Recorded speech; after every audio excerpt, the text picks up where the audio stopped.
خانه و هم ایرانی. بریم سراغ این کار گوگوش که شما آهنگتر دوستش دارید. جان ناز نکن دیگه. آهنگ تعداد برای چه؟ سرشماریه؟ چرا؟ آها تعداد بلوچه عزیزمون چقدره؟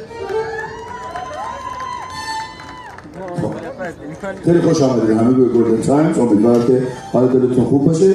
ما یه سری که اونور بیشتر مهمانا رو یه ذره بیشتر زیر ذره بین داریم، چون مهمانانی هستن که از فکر می‌کنم 2-3 ساعتی هستن که در مجموعه گلدن تایمز هستن و مهمانای ویژه‌مون بودن. شما هم که همیشه مهمان ویژه ما بودید، ما خوشحالیم که در کنار شما هستیم، هم مهمان ویژه‌مون و هم مهمانای بلوچه.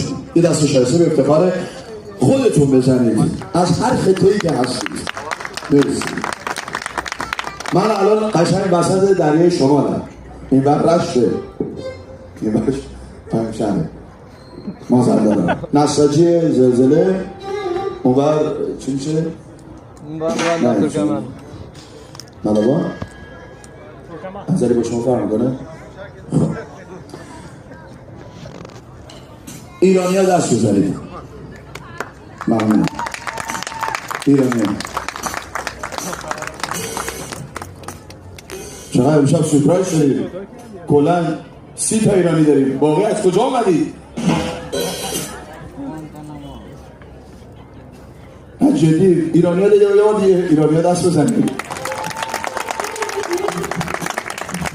خب ایرانی همون بیشتر شدن.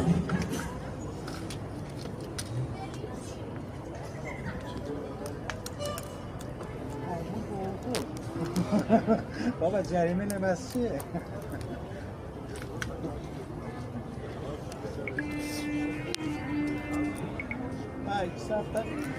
آزاده من ایرانی همه İyi. Yok, görürsen ki.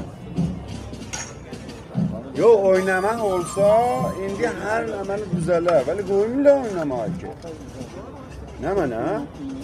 Vay Balferzi her yerden indi şimalda o yanına bu yanına hemen oynuyor. خب حاضرین؟ Biz geceler şimalda gidiyoruz aşağı oynuyoruz Mustafa. Okey. Ne diyorsun?